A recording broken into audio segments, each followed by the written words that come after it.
Kenny Burns Show, ladies and gentlemen. It is your lifestyle specialist, Kenny Burns. And before I bring my brother, Ben Baller, on, I just want to say, man, you know, I had somebody in my comments today when I posted my dear brother, and the person in the comments was like, yo,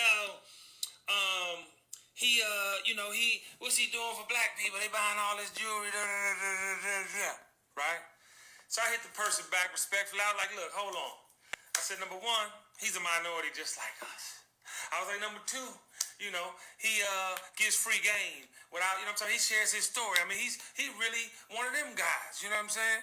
And I often, you know, I say free game a lot. This particular episode is free jewelry, aka game, because it's appropriate. We all know Ben Baller did the chain. We all know Ben Baller did the chain. But, you know, this is why I have legends like this on the show. Because you have no idea the contribution that these people really give.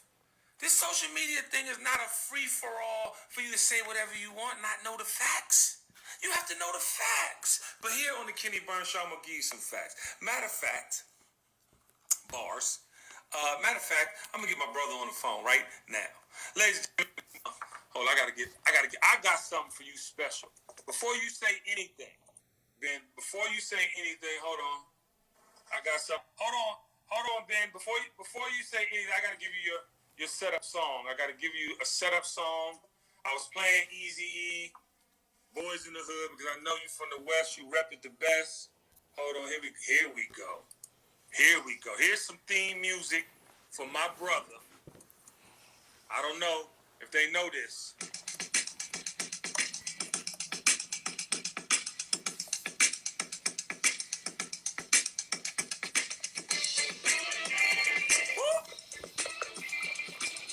You know what's crazy? Daniel Arsham was like, yo, he was with Ice-T and they were talking about you on the Ben Baller podcast. So I don't think people really know your history. Ladies and gentlemen, welcome Ben Baller to the Kenny Burns Show. And you and Hypebeast literally came up with your travel pandemic kit. Is that correct? Yes. We have to go over this pandemic list because I don't feel like, well, people that don't know you like I know you, you're the biggest hypochondriac on the planet. But please, no, you got to go through this, Ben, and I'm going to go to your page now just so I can see some of it. But you have a literal list of things to stay pandemic free. And that's just like, that ain't even like the full-blown, like, crazy shit. That's just like, kind of like, all right, just on a light work. If we going on a trip somewhere, oh, man, bro. Yes, by the way, ladies and gentlemen, if you do not know, my first time to Tokyo was with Ben Baller. But I want to go over this list. So you have a plethora of things. If you don't know what I'm talking about, ladies and gentlemen, I'm going to give you a list. You have retro super future shades, which is your favorite sunglasses. Yeah. Right? Been rocking them 10 years. Yeah, you've been rocking them. So you said the retro super future matte black classics. Right. You have a low wallet, Loewe, for all you fashionless folk out there. You got the Patek Philippe Nautilus 5726 1A. All right? For all my watch enthusiasts, you have the KN95 mask. And you know a little thing about these masks. Yeah. Why is the KN95 so crucial? So the KN95 is the Asian version of the N95 in America. So for mostly China, Korea, and Japan, their KN95 is the N95 here. So for instance, let's say for lack of a better, like the metric system, right? Okay. If you tell somebody, hey, Kenny, how tall are you? You're going to be like, oh, I'm 183 centimeters. You ain't going to tell them you're 6 feet tall. You know, it's a different way of thinking out there. Just like, you know, so the KN95 is just, you know. But, I mean, you know, dealing with, when you become global, like we went to Japan, remember how we navigated there differently. You were so blessed with because KP, he only lives, you know, an hour and a half flight away from Tokyo. He goes there all the time. Yeah. You know, Dino's been many times. I don't know if Nate's been, but, you know, I've been 20 times. You know what I'm saying? So we walking through Aoyama and Harajuku. We're navigating you going, you know, you good. And you didn't feel like you was out of place. You adapted right into the culture. Well, bro, you had me on, like, everything I did was first class. I mean, everywhere we went, the sea urchins, you motherfuckers, was frying on that goddamn grill, calling about the shell, freaking me the fuck out. I mean, yeah, tell that story. Please tell them about how you put me on accident. I was terrified. I mean, well, going back, what I'm trying to get at is I grew up in the mass culture. You know what I'm saying? Like, it's been something. Even Back Dog. Look at, man. My first time in Tokyo was when I was DJing at Club Harlem. You know what I'm saying? And like, that's where, like, you know, Clark Kent, Flex, a bunch of legends have been there, you know, and DJed and stuff. And like, that was back in the days that, you know, we knew each other from music business. But going on, you know, as far as like exotic cuisines, you were pretty like, out of me, bro. yeah, I mean, when we had the curry and stuff, you were like, all right, cool. But like, when you see sea urchin and like different types of, you know, not typical seafood crawling around and still alive, you were kind of like, okay, dog, hold on, this shit's really alive. I want to say this. I'm tagging everybody so they know. I'm pinning it so everybody knows. But I'm about to tell my version of the story. So I literally get to this restaurant, right? Now, mind you, everybody knows me knows I am a picky eater. Ben knows this, Nate knows this, Dino. Dino quickly found this out, right? So we're eating, and mind you, like Ben said, I had been very pleased up until that moment going places. You know what I'm saying? Now, mind you, everywhere we went, Ben is eating everything. Dino's a billionaire, by the way. Dino's eating everything. Nate is eating everything. And so we're like literally, you know what I'm saying, like at this spot. And I'm like, hibachi. We got a grill. Like, it's finna go down. So we fucking, you know, whatever. So Ben and fucking Dino, they're ordering, bring us the sea urchin, bring us the prawns, the da-da-da. And I'm like, bet. So I was like, y'all got some chicken? They was like, nah. I was like, all right, I'm just gonna eat some, I'm gonna eat some prawns. So they bring live prawns to the thing. Now you go to Benihana, you're not here. You get the, you know what I'm saying? They're not alive. Yo, they took the prawns wiggling and put them on the grill, bro, and started smashing them and like killing them off. I was like, yo, I can eat prawns. But then the crazy shit is when the sea urchins came, bro. Yeah. Like, guys, ladies and gentlemen, the Kenny Burns Show, if you've never seen a sea urchin, it comes in a shell. So it looks like a big ass like mussel or an oyster. So long story short, nothing's moving. This guy comes with this handful of shell with something in it. He takes the shell, he puts it on the and literally like one like maybe 10 seconds, nothing's happening. 20 seconds, all you see is the slimy shit starting to come out. Then he puts that pot on. I'm like, yo, what was that, Ben? Tell me, what was that? Hey, man, this is the funny thing, right? We stay in that top 10 hotel in all of Tokyo. Right. And I stay there a lot, right? I stayed there not that long ago, 3 months ago, right before the pandemic, I went crazy. And tell these people what happens. We squished into a fucking a Toyota. I saw a picture of it yesterday, actually. Right, we squished into it. You had 3 suitcases. I had 3 Ramoas. Nate had like 2. We have like 6, 7 suitcases, right? We packed like divas, and then we get to Roppongi. Yeah. We get to the fly part of Tokyo. That's like kind of like the West Hollywood, Soho, you know, like flesh shit. We get to our 5-star hotel, and as soon as I open the door, what happens to me? Tell the people. Wait, I forgot. The drunk white boy. What, he ran up on you? What do you have? Yeah, he threw a shoe at my head, dog. I remember that. What the fuck? I forgot. Yeah, man, we pull up to the hotel, and first of all, you know, I forgot about that. That's right. There's black people in Tokyo, but yeah, I mean, Kenny pulls out, he trip, whatever. But the dude was acting crazy outside the hotel. It's very not likely in Tokyo. And he started acting crazy. What the fuck is going on? I was like, bro, man, back the fuck up. And he threw a shoe and hit me in the head. I wanted to kill this dude. And everyone's grabbed me and blah, blah, whatever. We just touched down, bro. That's crazy. I forgot all about that. Yo, so, okay, I'm sorry. People are asking. So we're at the KN95. The reason I asked why KN, because K is for Korea. And for, I need to know. I have to know. All right, so check this out, man. I'm a germaphobe, right? You know that. I'm a hypochondriac the whole 9. So I have like a little bit of a slight endorsement deal with Dave & Buster's. I like taking my kids there. We play video games. When I wear it on my wristband, I ain't got to carry no card. I ain't got to do anything else. I just kind of like, boom, just tap it. And it has like unlimited points and everything on there. And once in a while, I travel a lot, right? And they got like what? They have 57 Dave & Buster's across the country. So like, you know, I'll pull up somewhere, Times Square, whatever, and just get my game on. I don't have to worry about having cash or nothing. So I never know if I gotta bust somebody's ass. You feel me? I love it. I love it. Okay, so after the Dave and Buster's Power Tap wristband, you have the Santa FX Neo eye drops. Now, yeah. I want to know about these eye drops because if you use them, they have to be the best quality. Okay, so those are from Tokyo. When you were with me and we were in Okinawa, when we flew to Okinawa. Yeah. There was like a little small convenience store. You could only get those eye drops in Japan. They ain't that bad. I don't know what Visine costs. Visine probably costs like $5. Those are like $20. Okay. Right? And what it is it's not just an eye drop. It's an eye astringent.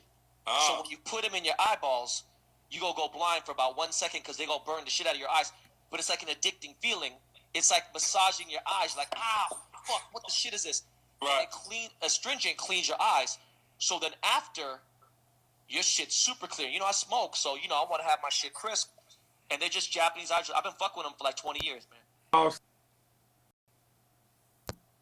The Clorox disinfecting wipes, which, by the way, pre-pandemic, he used to carry those. He actually carried them on that trip to Tokyo. Saint Laurent condom. Okay, all right.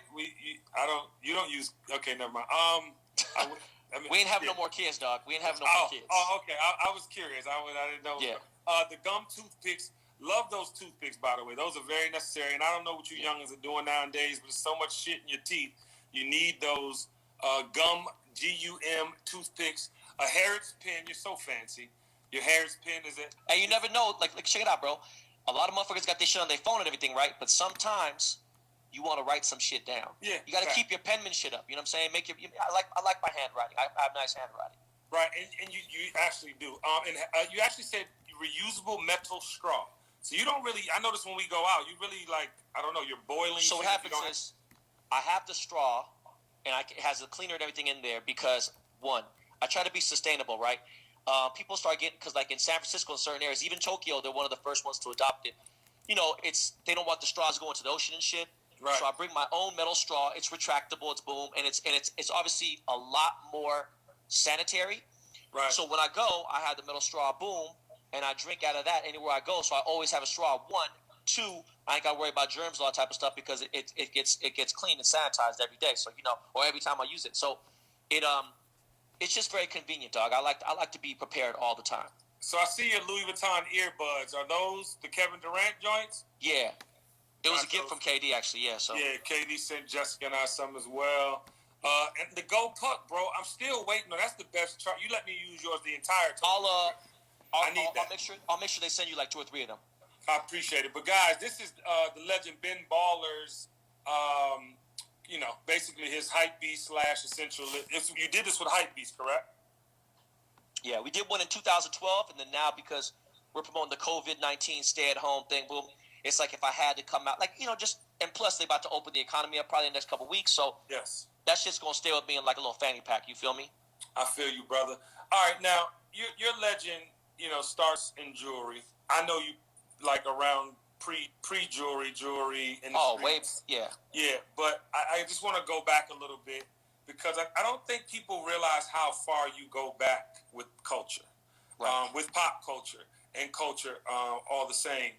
So give them a little tidbit of where Ben Baller started, and I'm going to catch up with a few things. Okay, so I'm watching Blondie, Deborah Harry. Yeah. This might have been like 1981, 82. Wow. And she's performing on television, and I'm watching TV. And by the way, bro, Deborah Harry was a bad bitch back then. She was bad. Bad. So I'm watching, and by the way, I love how you say this because I don't think I've ever spoke about this before. So I'm watching Deborah Harry on television, might have been Channel 2, and this is regular TV. Ain't no cable TV existed back then, right? Not even MTV. And I'm watching it, and she's singing and she's dope. And at this point, my brother's like 9 years older than me, so he was listening to the Bar-Kays, Parliament, Funkadelic, all the funky shit, George Clinton, everything. Right. So Deborah Harry's on TV, Blondie singing a song, and Fab Five Freddy comes out. And I'm like, what the fuck is that? And I had heard the message, a little bit of Grandmaster Flash and things. So I'm like, yo, I love this rhyming. I love rap. I love rhyming, Right. Now, mind you, a lot of things that I did growing up, I didn't really grow up in a predominantly Asian neighborhood. So, it was pretty much I grew up with blacks and Jews, right? So right. I fuck with basketball heavy. And I started getting into the hip-hop. around 1983, 84, I met Ice-T at an all-ages nightclub where you could break dance. And I became a pretty good break dancer. I was from a pretty big crew. At the time, Chris the Glove Taylor was his DJ. And then we started filming that movie Breakin'. And then from that point on, Ice-T kind of became my unofficial godfather. Wow. And this is in MacArthur Park. And now MacArthur Park is kind of like still an extension to Koreatown because Koreatown became so big. And this was like gang-infested times and everything. And then I just became obsessed with hip-hop. And then around 84, I got the turntables on my hand and began to DJ. Right. And I was also playing ball. So, I was doing graffiti. I was doing every element of hip-hop except rapping. I wasn't rhyming. So, I was DJing, graffiti, breakdancing, dressing the way, everything, the whole nine. And I just kind of stuck with it. And that took me to, throughout high school and everything else. I played ball. I got a scholarship playing football in college. Okay, wait, let's stop there. Don't forget that because you have to pick up where you left off. But a lot of people would have never known you were DJing, bro. Like, you know what I'm saying? People often, like, just back in the day, like, you were super tight with AM, like, all of, you know what I'm saying, the ghosts that come out the West. And, like, you were a DJ first. And then I'm sure no one would put you with football, almost, scholarships and things like that. But that's fun fact, historical shit right there, bro. Yeah, man. It was a beautiful time. I just started throwing up some throwback shit with me and Hitman from Aftermath. That's, like, even later in my career as DJing. But I was DJing, and I got addicted to this. I was following this dude named Qbert. I follow him on Instagram, too. He was a world champion DMC DJ, that's battle DJ shit. Yeah, and legend. Qbert's just crazy. And so, and he was from the Bay Area, which was crazy because he's a world-famous DJ battling, won all these things. And at a certain point, he didn't compete anymore because it was like he was so futuristic. And when I got my scholarship, it was crazy because I brought 2 pairs of shoes. I brought my cleats. I had like 1 roller size of clothes. I didn't have a ton of stuff, but I had my turntables and a few records. Right. So I had in my dorm. I had my shit was tiny as fuck, but I always had my music going, and I was always big in music and everything, and I was falling around. I remember when Cypress Hill first came to my school to perform, and any kind of hip hop, anything. It wasn't really that like you go now and everything is hip hop. Right. Well, we were coming up. It's like an exotic thing, right? It was like It wasn't. You didn't find it everywhere. That's a fact. Yeah, so, after playing, years of ball and meeting cats here and there and whatever, and just like, just everything from frat but life. You were in the mix, though. Like, I remember seeing you at places early. You know what I'm saying? This is when we're all trying to figure it out. No one was truly defined as far as career. Like, you definitely weren't in the jewelry game yet. No. But, I often tell my mentees, it's like, yo, y'all keep talking about where is it? How do I find it? You need to be around it. What do you mean? Like you said, and I love how you phrased this. Hip hop was exotic back then, especially doing all these things. But it took me 20 years to do all the things I do. I mastered certain things along the way so I can do them all. And you're like a master of your craft like that too, which people really don't realize. Yeah. I mean, pretty much, man. I say this all the time. It's like my blessings, like I've had several different glow ups. Even in the last decade, you level up, you feel like, oh shit, I powered up. Fuck, what the fuck happened? And these power ups, none of them is from like, oh well shit, I put in that work last year. No, dog. These blessings is coming from 15, 20, 25, 30 years ago. From me having, the encyclopedia. There was no Wikipedia back then. Just having all that information that had come in. And one thing that I always did was I always placed myself, no matter what. I didn't give a fuck. If I was always the brokest dude in the area, I would want to put myself next to, if I saw, I don't know, if it was Andre Rell, if it was Suge Knight, if it was Diddy, if it was fucking whoever the fuck it was, Brian Turner, the president of Priority when I was at Priority. I met these people. I got next to people that were doing big things. And some people be like, oh, man, you out there dick riding this now. It's like, y'all can say what the fuck you want to. I'm trying to set up my future. You guys don't realize, if I could take even one bit of information from Warren Buffett, please believe I'm going to, and then I got to meet a lot of influential people, even Pac, some people aren't really that cool. Some people are, and, I just got to, I take bits and pieces of information. I digest them, you know what I'm saying? Some go out, some stay in. And I was always, like I said, I always made sure, no matter what my bank account said, and no matter how broke I was never broke up here. Yeah. You know. I wanna add on to that. I think the misconception back in the day. Let's go back in the day till today. Fake it till you make it back in the day didn't mean, you know what I'm saying, like front like you had something you didn't. It was more get what you need to have to get in the door. Like I never forget my aunt. I got locked up my senior year in high school, and my aunt was like, she wasn't on me. Everybody else was on me. You shouldn't have did this. You shouldn't. And she was like, look, I understand. Sometimes you got to fake it till you make it. And I was like, well, I wasn't doing that to fake it. I was doing it to do it. She's like, no, you can still do what you want without that. You just got to make sure that your presentation is on point. And so in my thought process, like I remember buying my first Benz. I couldn't really afford the Benz in the scheme of what you should have in the bank, getting it or what. But it was like, nah, I gotta have that because I got the girls, my crew is lit, like da da da. So I'm gonna get the car because when I pull up, they're gonna notice, and it worked. It worked. It got me indoors. It was a conversation starter. Yeah. But today, I think people are whole different people.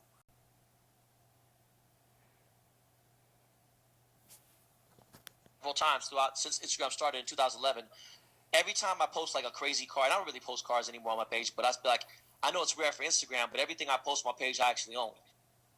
And that meant something to me, But back then, the same thing, man. I was trying to figure it out.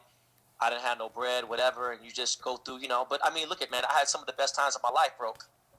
Man, listen, my man Uptown XO from DC just said 0 is the best number ever. But look, I'm gonna take you back, and this is where I want you to start this conversation back up. This is special to you and me because you were here during this era, right?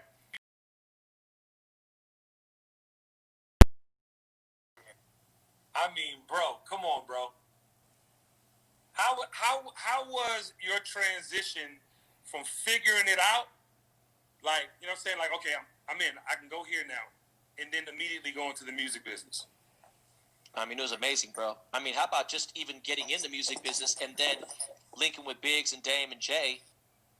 And how about the fact that like my first nice car was a Bubble Lot GS. You know what I'm saying? That Jay had in the fucking in the Dead Presidents video. You know what I'm saying? And I was like, yo, I want to get that car. He had the touring edition, and a lot of people don't realize that first GS 300. That car was designed by Pininfarina, who's the head designer of Ferrari, all the greatest Ferrari cars. Wow. And I remember Jay had that car, and I was like, bro, I got to get this car. And I don't know, man. I always say this, just look at, man, my life was never by mistake. Nothing I've done by mistake. All the mistakes I made weren't even by mistake, if that makes any sense, Yeah. Like I was in a position, like it was meant to be that me and Biggs reconnected after, 15 years or 10 years and, get tight.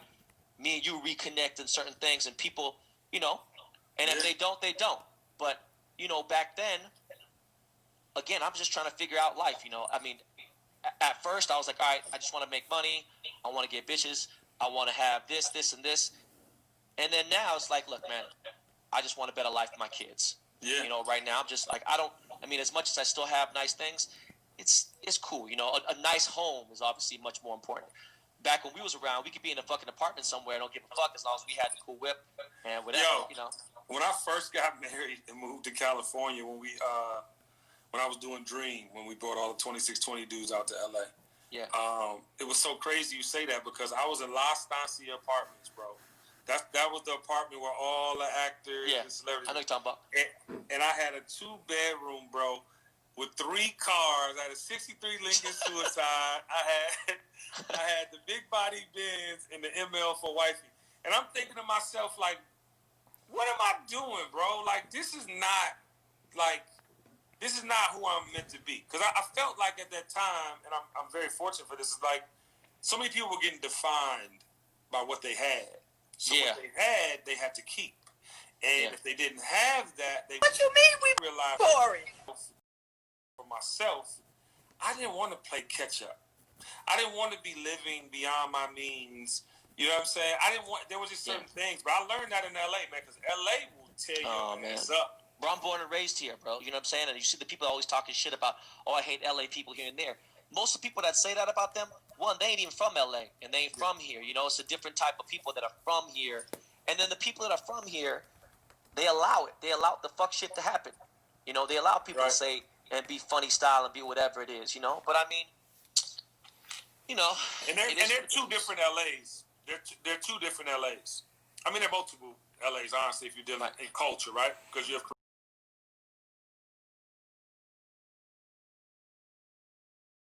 That's not LA. No, You know, not at all.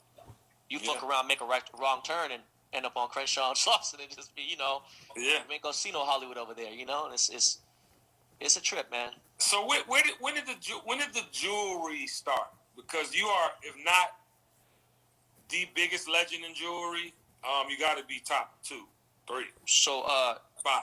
Yeah, I was over the music business, man. I was just done. I was trying to find a way out. And I was doing marketing for Nike at the time with B Win. Shout out to B Win. And big shout out to B Win and the family.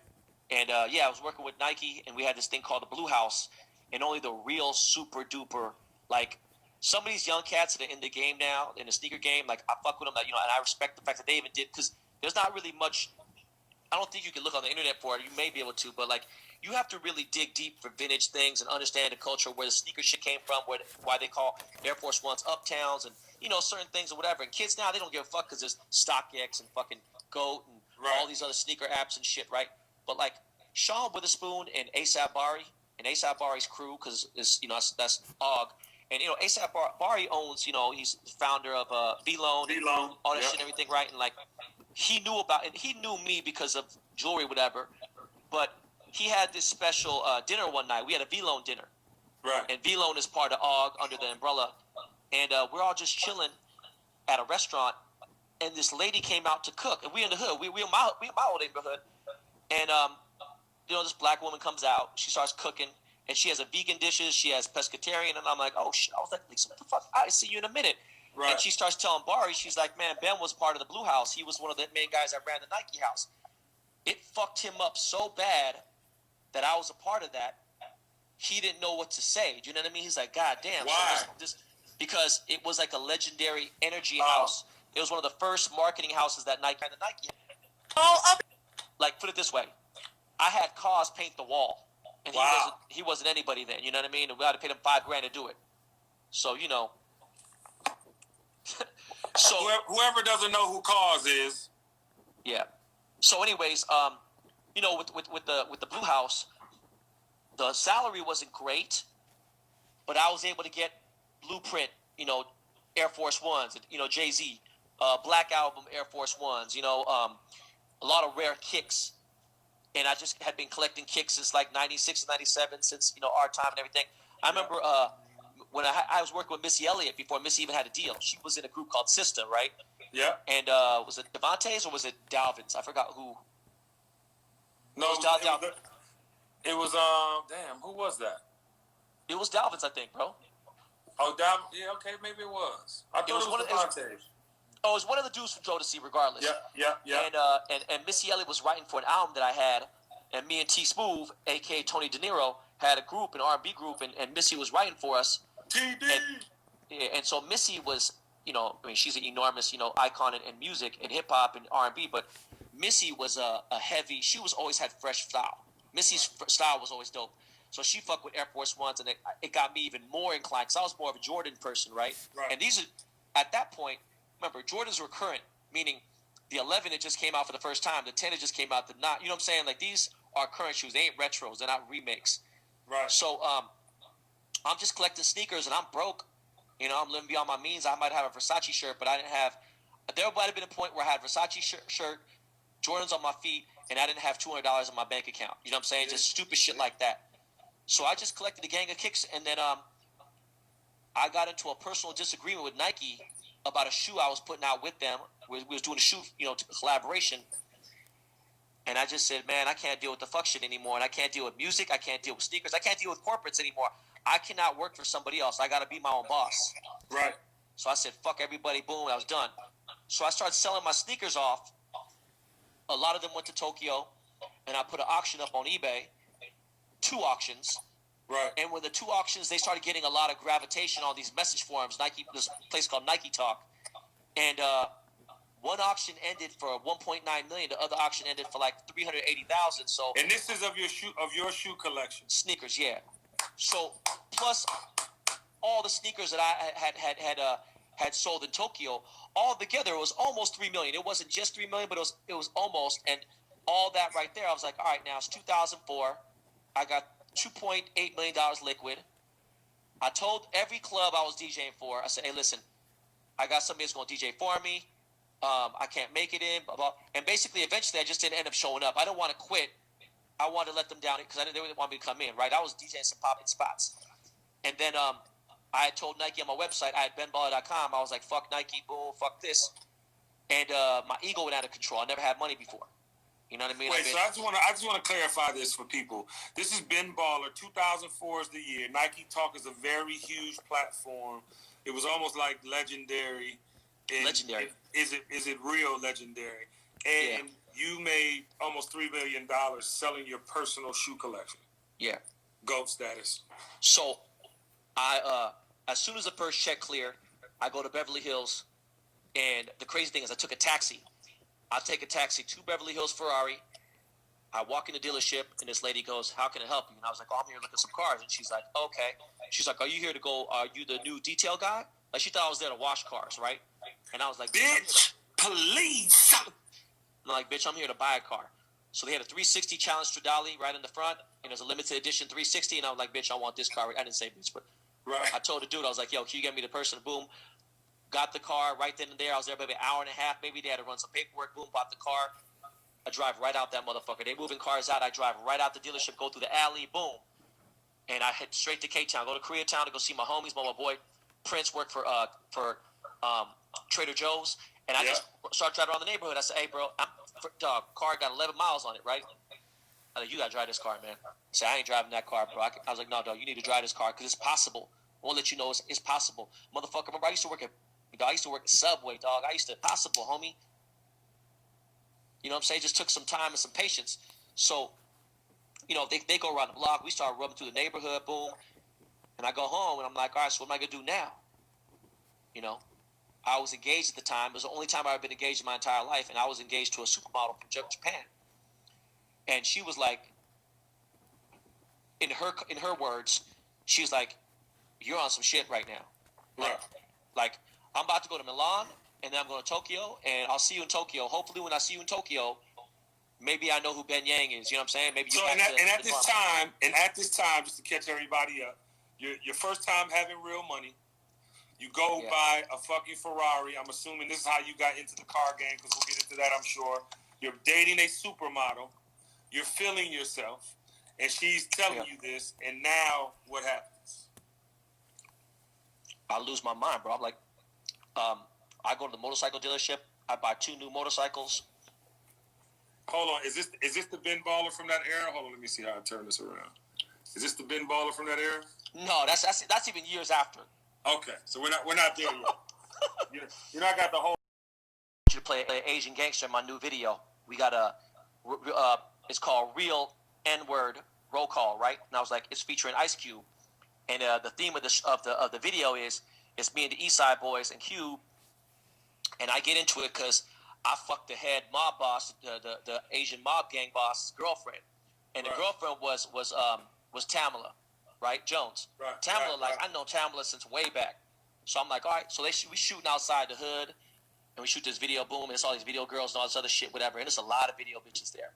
I pull up in a 745, right? I'm in the 7:45, pull up clean, 22s, 310 motoring plates, you know, everything. And I have my motorcycle there too, so I had a bike and a car there, right? Shoot video, and there's bad ones there. Now, mind you, my fiance is in Milan, right? And I'm like, man, fuck this shit. So I'm partying with all these bras, blah blah, whatever. I ain't picking up phone calls, you know, the whole nine. Yeah. And long story short, I go to Vegas for some of these hoes, and she obviously could tell, you know, that you were checked out. You weren't. Yeah, I'm not going back to Ben Yang. I'm full blown Ben Baller in every single essence of that term, right? Of that moniker. So she flies back home. I don't end up going to Tokyo. She flies back home. By the way, she's on 30,000 billboards in Tokyo, right? And she flies back home, and she don't come to our home. We live together. We're engaged. Right. She go to her mama house. Right. And it's a wrap. I happen, just because I was missing some whatever, I happened to go to her mom's house, just complete by chance. Right. And she pops out. I was like, "What the fuck are you doing here?" And we start talking. Everything's cool, boom. And she's like, "Yo, I can't rock with you, man. This ain't like you in a different place in your life and blah blah."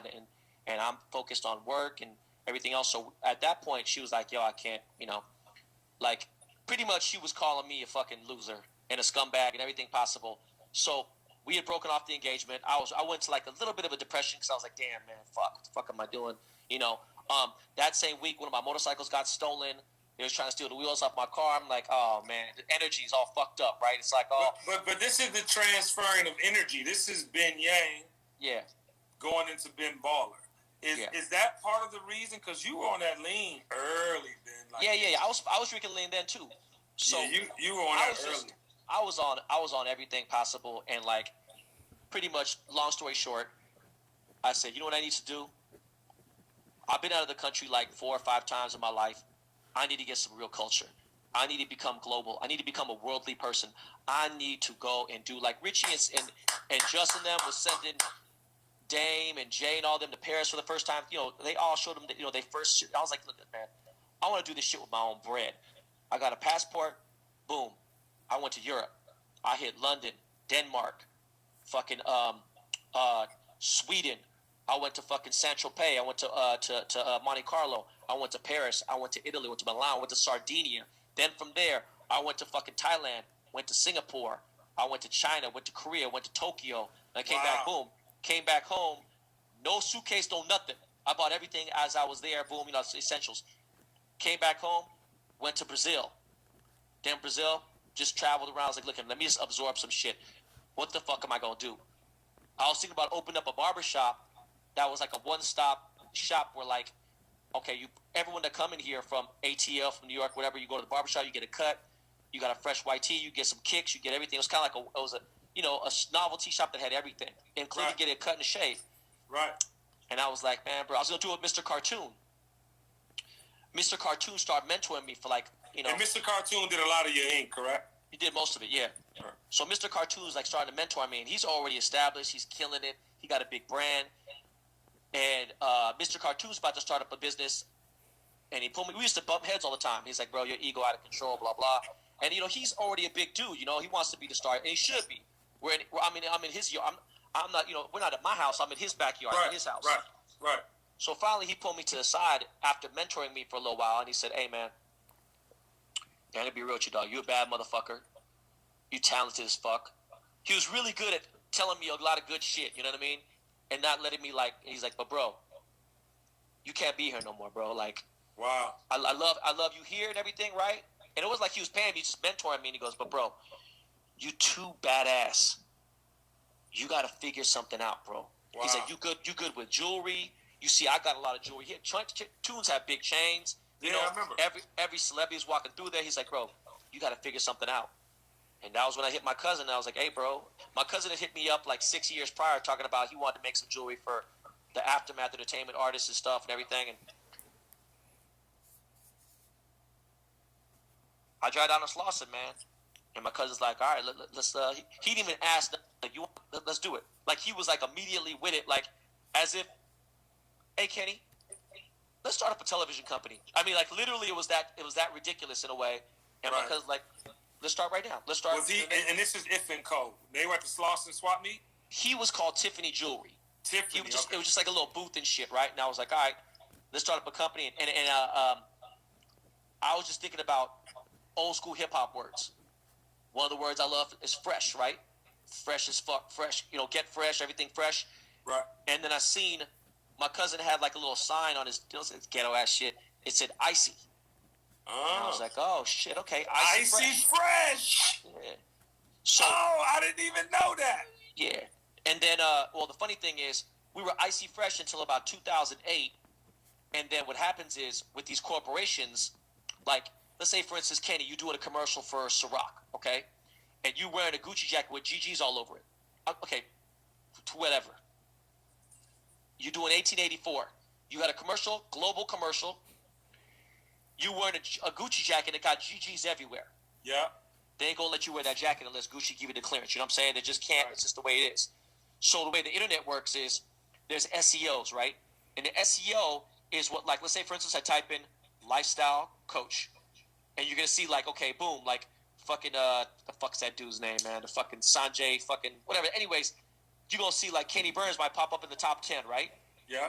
When these corporations, they have keywords. So, for instance, 1884, is that a whiskey, a vodka? Is that Uncle Nearest, man, you know that. My bad, I didn't see it, dog. So, when you type in an alcohol, whether it be Jack Daniels, anything, they want to own the top 10 of everything. Do you know what I'm saying? Whiskey, fucking Jack and Coke, blah, blah. All those terms, they want to be in the top. So when you Google it, if they see something else in there, they're like, what the fuck's going on with our SEOs? So I see the slushy company that is worldwide, all over the place. They in fucking every 7-Eleven and all places. Not Slurpees, but I'm saying Icy. They saw that my website was called Icy Fresh. And the tagline, the motto was, many are cold, but few are frozen. Hey. Right? So, like, they see that, and they're like, okay, hold on, what the fuck is this guy selling? You know, whatever. They see that I'm a jeweler, and I'm popular, and whatever. So, Icy sent me a cease and desist. Oh. They said, you can't call yourself Icy, blah, blah. And so I hit an attorney up. They're like, yo, actually, technically, they make pins, little pins, and they make watches. So that's technically jewelry. I'm like, get the fuck out of here. So we could have gotten a big lawsuit, but the thing with big corporations is they got operations in almost every major state. Right. So they'll sue me in Cali, then they'll sue me in Texas, then they'll sue me. So at that point, I could win this case, but it cost me $3 million. Is it worth it? No. Bro. So I stopped using Icy Fresh, and I said, look, man, this is a turning point in our company. We gonna glamour up, we gonna glow up, we gonna call ourselves Internally Flawless Incorporation. IF & Co. Internally Flawless. And now our marketing was much bigger. I opened up broader horizons, you know what I'm saying? And so Internally Flawless is the best diamond quality you can get, right? So we started that, you know. But anyways, But that's crazy. Wait, that's crazy you say that about the Icy situation, right? Yeah. Because in 2011, I found out somebody from me being on the radio in Atlanta, and my tagline being "The dream is real." The dream is real. You say it all the time. Somebody listening to the radio, and this is where bad business on my side was done. I never incorporated. I never did anything because I'm like, they know who the fuck it is. Sure enough, I made a baseball. I did a collab with Major. Big shout out to Ducky U. Hey, my cousin. I did a collab baseball cap. Dream is real. It was in the Washington Redskin colors, and it was in the Bullets colors. And we literally, first day, we almost sold out. And somebody came and gave us a cease and desist, talking about you can't use the name. Then I go backtrack to see who actually did it, and it was somebody from Atlanta, and it happened in 2011. I'm like, this motherfucker was listening to me on the radio and incorporated my shit, but I ended up coming out with a book called The Dream is Real. But that was it's important that happened to me. A lot of people don't realize this. You can have a tiny fucking business that generates fucking $10,000 a year. It could be anything. Yeah. Incorporate your fucking self. It'll save you. So pardon me for that. My sons were trying to use my Apple ID to do something. Sorry, Glitch. But I wanted to say, so, If & Co. Yeah. A lot of our friends come to you. You've done jewelry for the best of them, but not actually only 2 jewelers that I know of are allowed to make this chain. Yeah. And you are one of them, man. And as you guys can see, there's the If & Co. logo. Ben Baller did the chain. This is one of my prized possessions, y'all. For sure. Legend. When I got that call, I was like, who the fuck? Because I remember me and Jay were talking about this in like 2016, and Jay was like, I got 21 rock chains out in the universe. And I'm like, what does that mean? Explain. And Hove was like, I got 21 rock chains circulating around the universe right now that ain't on me. And I'm like, what the fuck? He's talking about Nori had lost one, blah, blah, whatever. And when Dame hit me, when Biggs hit me, he was like, bro, the situation is this. To get a Rockefeller chain, not a Rock Nation chain, which pretty much is 99% the same thing, but it's not. Right. When you get a Rockefeller chain, you got to get a 2/3 vote, right? So you have to get, obviously Jay and Dame to say good, and then Biggs can say no, and boom, whatever it is. Kenny got all the way across. Like, no offense to Jusky, I love him, but he got a 2-3, right? And like, you got it all across the board, and it meant something to me because making Justice Chain was dope, but Just came in the picture like 2000, 2001. You feel me? Yeah. So like, even when I have my chain, whatever, but like your chain is different because it brought me back to that 95. You know what I mean? Reasonable doubt and everything. So like, I mean, it's. I would say that would be big shout out to Clark Kent, man. When I was like you and trying to figure it out, and Clark really snatched me in, bro. And when I tell you he introduced me to the world, Damon and Jay were two of the first introductions. And I'll never forget, man, D&D Studios, man, going by, listening to Reasonable Doubt getting cooked up, bro. Like Premier doing beats, Clark Kent doing beats, like, and I'm in it like, not really realizing like what it would be in history. You know what I'm saying? Come on, bro. But I was the first person to bring Jay to Atlanta, to DC, and I just remember setting up their street teams, bro, and they would pay the street teams. Big shout out to Ray, me and Ray, and then would send payments through Western Union. When I say this felt as close to the street lifestyle that we were living, and it was just an amazing time, man, because the one thing I'll never forget, man, we used to go to the Palladium in New York, man, and they'd come out with like 2,000-3,000. Yo, Kenny, go to that side of the bar, buy all the champagne. Yo, go to this side of the bar, buy all the champagne. Now, mind you, this isn't table service or bottle way service. Before that. This is like go to the bar, order all the champagne, and we'll move around the club and set up. I remember bringing them to Atlanta, and we were at Kaya that ended up becoming Visions. You know what I'm saying? And we brought every bottle of champagne in that they had in stock. Yeah. You know what I'm saying? But this was the legend that they were creating. I just remember no other crew. Bad Boy, none of them were like this crew. This crew mobbed in a different way. They were always together. You had to have, and before the chain, it was a jacket. Yeah, I got my jacket. Yeah. Before I got my it was OG a chain, it was a jacket. And if you didn't have a jacket, you wasn't crew. It was a lot of people that had T-shirts because they would give away. But if you didn't have a jacket, so I just go back to that, man. And you know me and you, Ben. We forged our own way. We've been a part of many people's organizations in real talk, in contribution, right? But this is one team I will claim to the death, and that I would never, regardless of anything really, like put that out in the atmosphere as a negative experience. It's been an amazing experience being a part of it. No, I can never. Let me tell you something. I just said this. I had a what the fuck is the word when you come into a fucking reality? Epiphany. I had an epiphany last weekend, and I said, damn. I saw the beef happening between Priority and Rock, and mostly Dame and Shaq and Brian and beefing. And I said, damn, man. I saw the opportunity to jump at Black Market Records, which was before it was called Aftermath. But then a company in Sacramento actually owned the rights to Black Market, so they couldn't call it that, so it was Aftermath Entertainment. Historically fun fact, Aftermath was called what first? Black Market Records. Fun facts on the Kenny Burns Show. And then I got a call from Dr. Dre, and he was like, bro, man, so we starting up a team, man. You want to come on or what? And I'm like, fuck, man. Well, I don't think Jay's going to be huge. I love Dame and Biggs. Me and Dame were really close. And I was like, man, I ain't really tripping. Let's figure this out. Let me start a new era. And boom. Now, mind you, Master P was starting to bubble up at Priority. I didn't really care because I was distributing labels. It wasn't my project. Right. So it was like a weird thing. I think about it now, and I've had this conversation with Biggs once or twice. If I would have stayed and left with Dame and Biggs and went to Rockefeller, I would have been part of Rockaway. I'd have done the whole thing. Even though I was family, and I always will be, like you said, I always had the jacket. And even Dame, I remember at the Song Cry video shoot at Michael Jackson's house, and someone said something, and I forgot who. It was somebody like, not like Pekka's or like Jay Brown, but it was somebody up there like Jay Brown. Someone probably Jay Brown. Jay Brown was around. Jay Brown was around then. But Jay Brown wasn't. Jay Brown was still at He's publishing. He did the publishing. No, it was before publishing. It was Sprung was at what label? God damn it!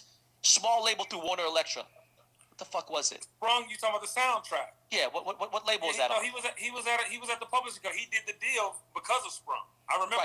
Right. So Jay's there, but Jay's cool. Jay's showing love, and he's like, "Yo, what's up?" And someone said something, and Dame shut. You know, Dame. Think about Dame 2001. You know what I'm saying? How crazy he was. He was like, "Yo, listen, you need to shut the fuck up, motherfucker. This is Ben Yang Baller right here, bro. This motherfucker got a Rockefeller jacket. You ain't got no Rockefeller jacket. Don't start talking to my homeboy about that other shit." Like, he defended me. Was like, "Bro, this motherfucker is a day one Rockefeller member. So put some respect on Ben's name." And I was like, and me and Dame got into a fight every day. We fought maybe 75 times a day, right? Everybody fought with that. Yeah. So, anyways, going on, I thought about it recently, and I was like, damn, man, what would my life have turned out to if I just stayed with rock and like hip hop? You know what, Ben? I want to say this because we got a few minutes left, but it wouldn't have been what it needed to be. And I want to give you your flowers, man, because I feel like you've mentioned how you used to act sometimes, and we all have experienced Ben Yang and Ben Baller. But I will say, consistently through culture, you've been necessary. And, it's important for you to really know that and really get that from my OG. I like to refer to myself as the big homie because I don't want to get older. But the fact remains that Ben Baller did the chain. And no matter what, in the history of hip-hop, you are the jeweler. So please give yourself a round of applause. Can you give him a round of applause, please, Kenny Burns? So we gotta Hey, real quick, Kenny, hold on. Kenny, so I'm going to cut you off. Yeah. I see one of my old, like, super OG homies I know him for 20 plus years, my boy Crondon. Yeah, Crondon's in here. I just want to say what's up to him. Yeah, big shout out to Crondon. He was on the show yesterday. But yeah, man, so I just want you to receive that, brother, man, because, we all think one thing is going to be, you know what I'm saying, like what we're known for. Yeah. Or, but when it actually happens, like you're really known for that. You know what I'm saying? Yeah. That's refer to. Like, I trademarked it. I was smart about it. I said, fuck this. I'm about to get all this shit. Now, obviously, I turned it into a brand, and we got the gold money counters and everything and all this shit. But it's I need my gold money counter. I don't care what I got to do. Take the card. You have my card let's go. I'm in. I need the money counter. Actually, yo, Ben, first of all, that's genius, by the way. You sold out in like 2 minutes. I need my money counter, bro. I gotta find you. You know who had 20 of them? Who? Exclusive Game. Oh, so I gotta call T soon. How the fuck he got 20? I didn't even have fucking 2. I got one. He probably knows the manufacturer, knowing T. I don't know how the fuck. I even hit him up. He's like, bro, you selling them for fucking $1,200, T? Yeah. Man, bro, you fucking Bankhead. I mean, not Bankhead. Buckhead is getting too much, man, bro. No, trust me, Bankhead be an exclusive game, but we appreciate you. Listen, Ben Baller did the chain. This man is an icon, a legend. He restructured the way we do this here, and it's amazing, brother. We're proud of you. Real talk. All right. Love you, bro. Love you too, man. Kiss the family for Uncle Kenny. Tell him I said hey. 100%. Thank you for having me on, dog. All right, talk soon. Peace. All right, brother. Yo, one time for the legend Ben Baller, man. Listen, man. I hope that didn't go over y'all heads. He was saying Michael Jackson house. He was saying things along with the gems that if you put the time period with the place in actuality, it's a whole nother offering. So love y'all, man. Listen, he definitely needs a book. Yes, he definitely needs a book. Make sure y'all hit him up. If you don't already follow what you should, please do. Hype Beast. We went over that Corona list that you guys did. So big shout out to Hype Beast. Big shout out to everybody who tuned in tomorrow. Kevin Hart. Tomorrow we got Kevin Hart, the #1 comedian ever in the history of comedians, will be on the Kenny Burns Show. I love y'all. Get home now. If you're not home, stay safe. Peace.